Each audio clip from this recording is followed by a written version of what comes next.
자, 그 다음 같이 볼 함수는요.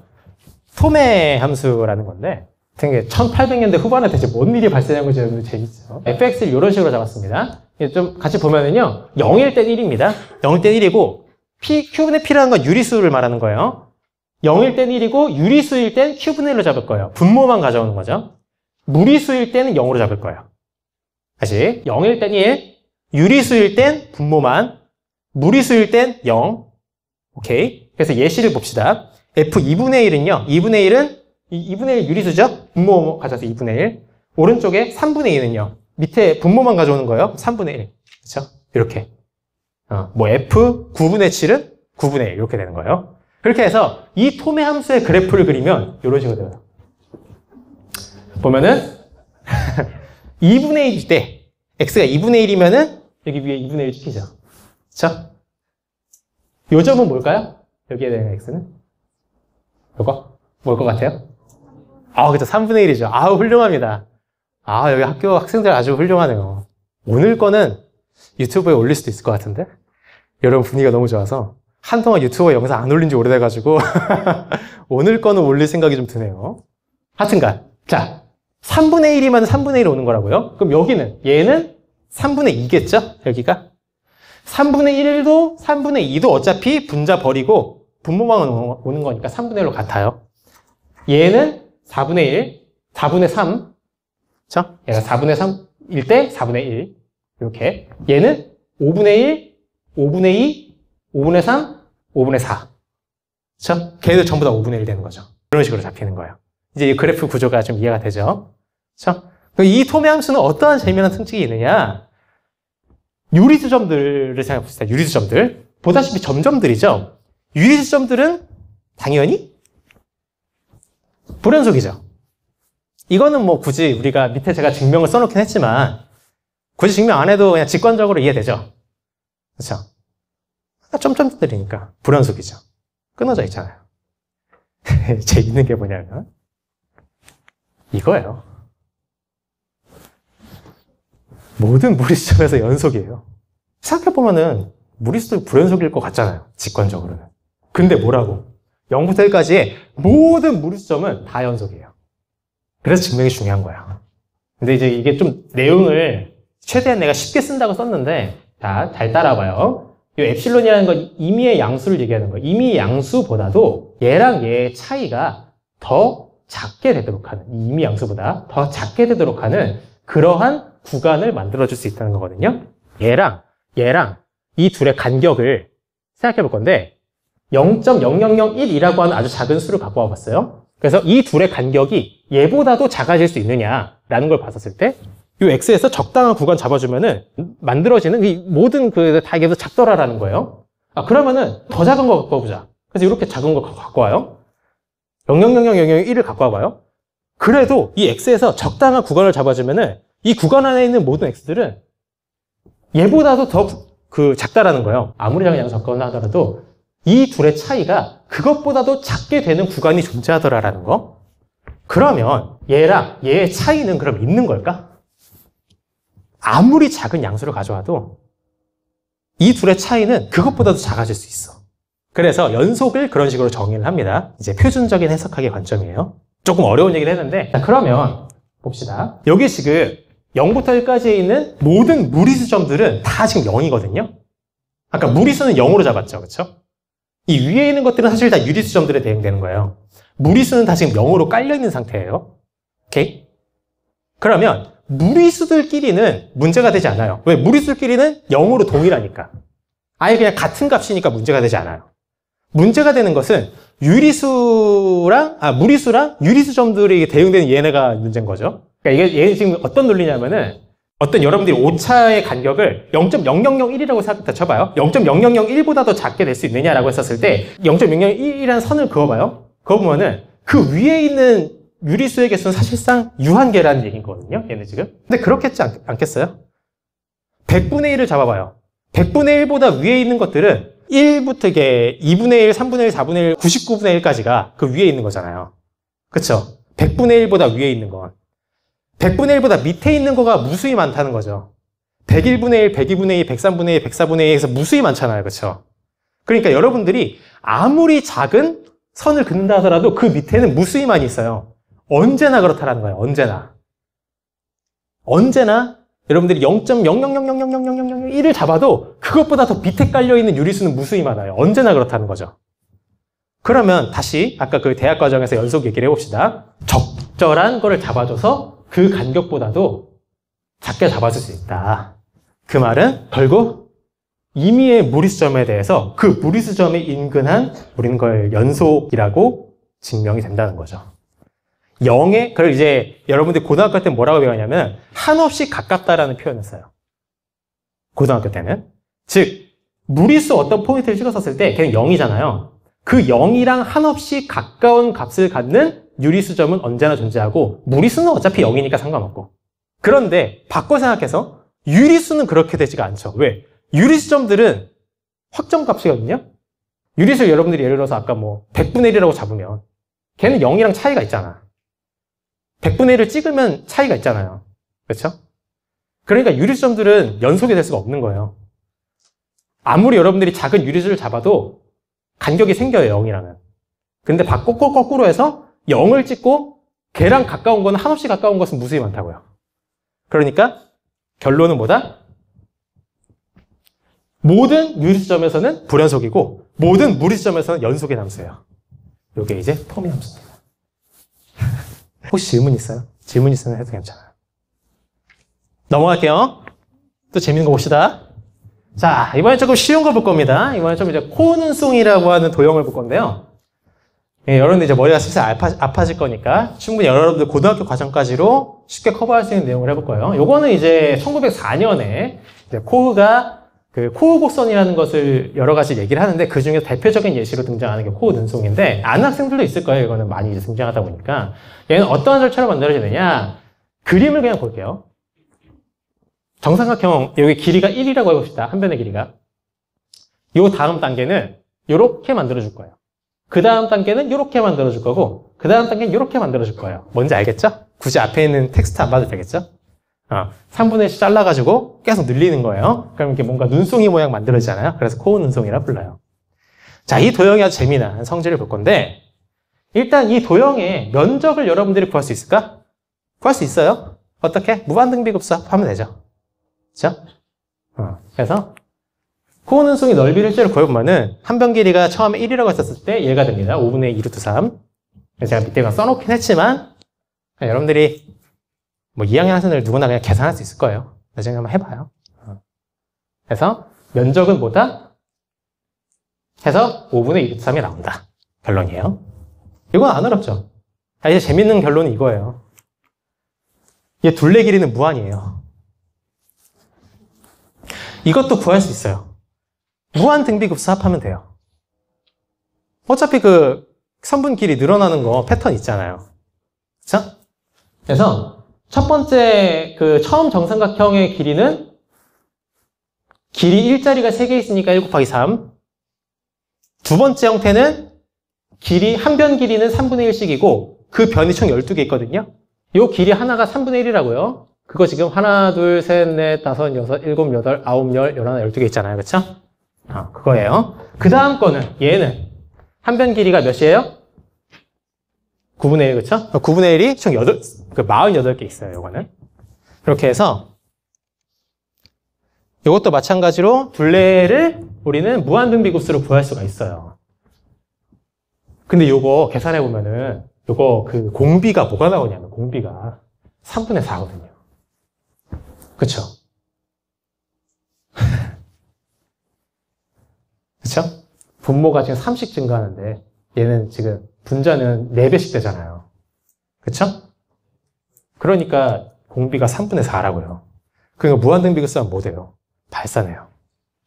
우리 무슨 얘기예요? 면적은 유한해요. 둘레 길이는 무한이에요. 그 여러분들이 물감으로 칠한다 쳐봐요. 내부 칠하는 건 어렵지 않아요.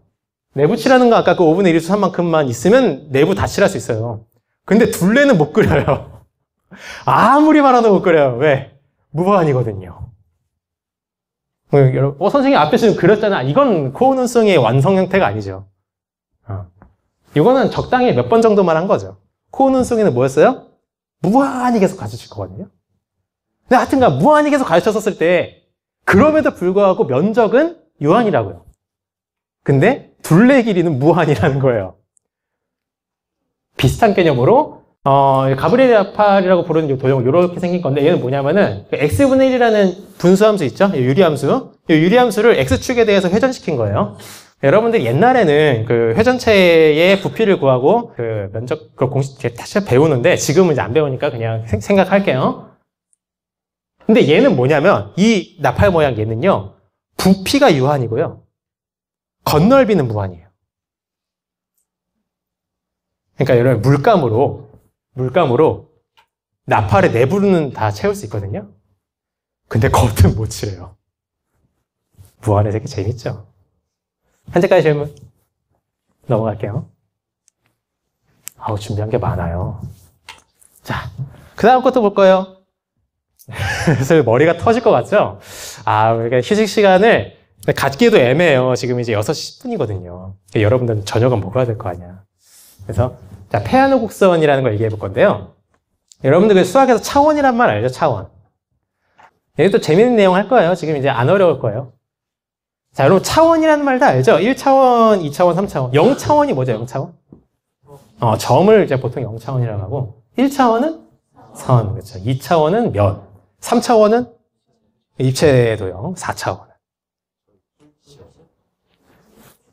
하여튼간 그 차원이라는 것을 이제 여러분들이 말한 것은 물리학적인 해석인 거고 이제 수학에서는 차원을 뭐라고 정의하느냐 이것도 분야마다 달라요. 분야마다 다른데 프랙탈 기하학에서는 하우스도르프 차원이라는 개념이 있는데 사실 뭐냐면은 여러분들이 직관적으로 알고 있는 그 차원의 개념을 다 그냥 정립시킨 거예요. 그걸 일반화시킨 것인데 여러분들이 알고 있는 점은 0차원, 선은 1차원, 면은 2차원 다 그 개념을 포괄하는 개념입니다. 같이 볼게요. 자, 1차원인 선의 길이를 2배 시켰었을 때 2차원은 어떻게 변하고 3차원은 어떻게 변하냐는 걸 볼 거예요. 1차원의 선이 2배가 됐었을 때 길이가 2배가 되잖아요. 그렇죠? 그러면은 원래 선분이 자기 복제가 됩니다. 자기 복제가 2개가 되는 것이죠. 근데 이와 동시에 같은 스케일 변화가 면적으로 봤었을 때는 처음에 하나의 사각형이었는데 4배가 되는 거죠. 그렇죠? 스케일 변화를 똑같이 스케일 변화시켰었을 때 3차원으로 보면은 원래 육면체 하나 있었는데 8개가 되는 거죠. 그렇죠? 그러면 그 다음은 4차원은 그렇죠. 그런 식이에요. 다 일반화시켜 볼 수 있겠죠. 그럼 이거를 역으로 생각해서 차원에 대해서로 정의 가능하잖아요.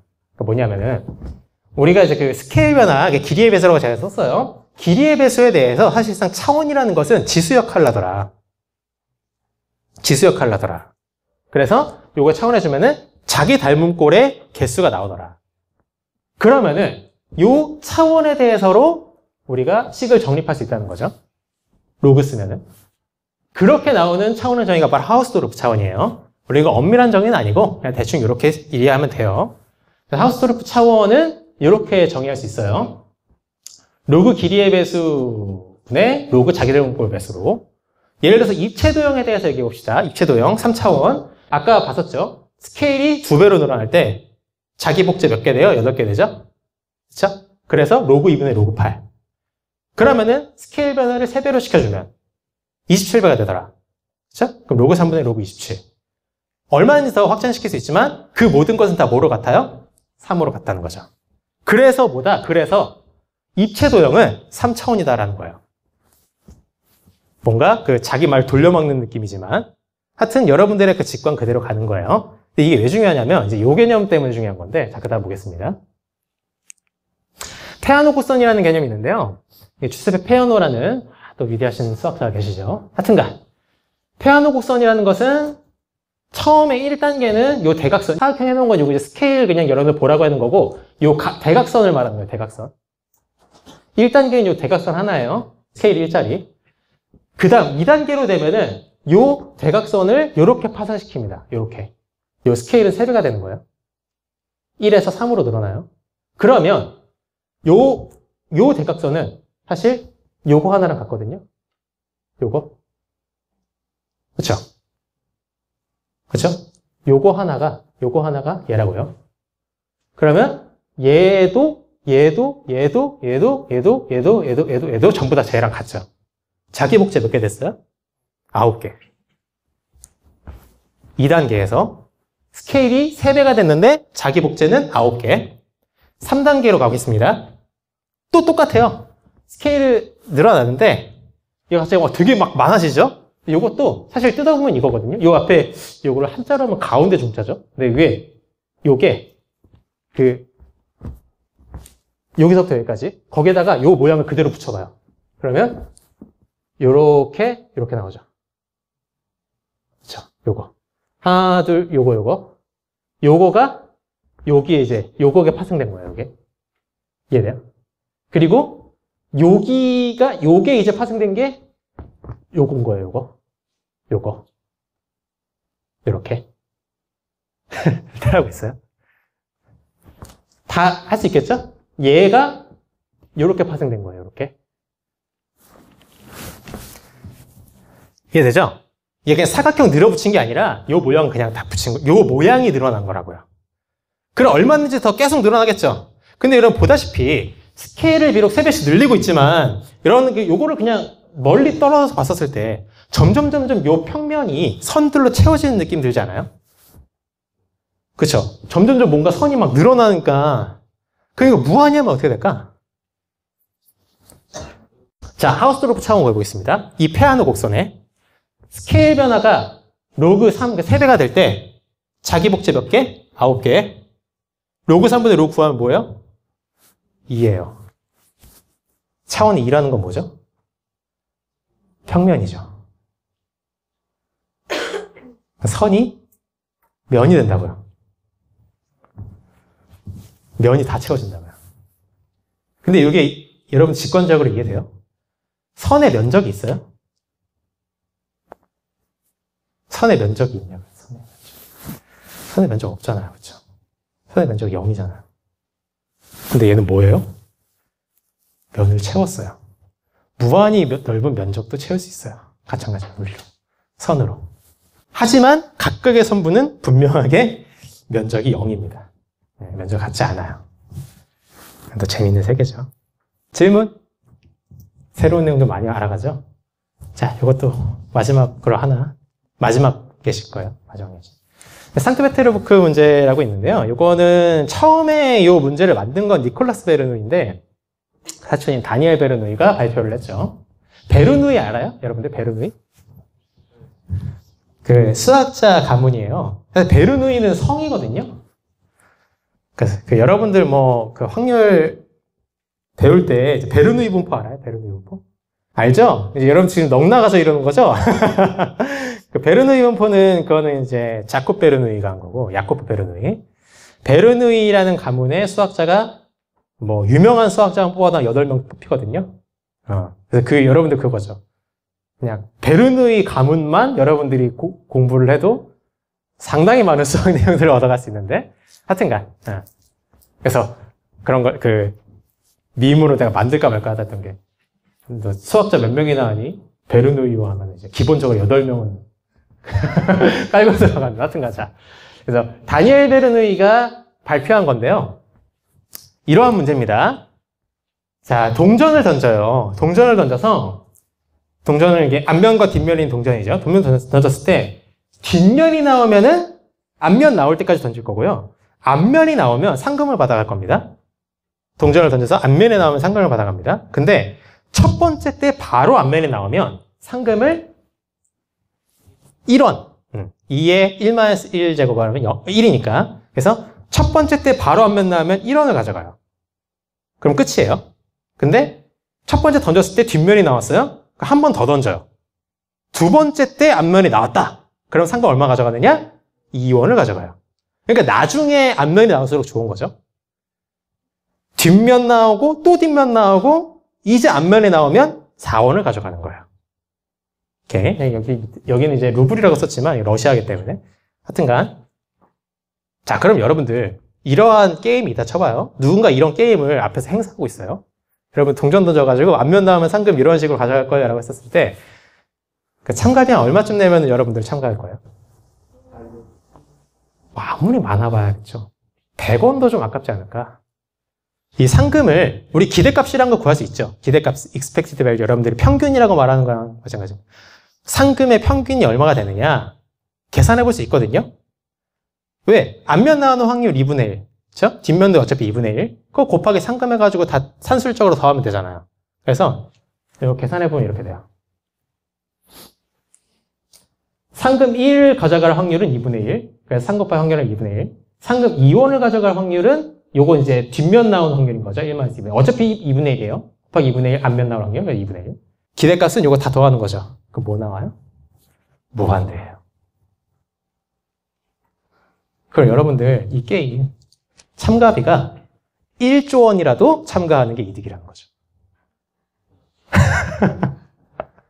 이 게임 참가비 1조 원입니다. 안 참가하면 바보라고요. 이거 반박해보라고요. 그렇죠? 논리적으로.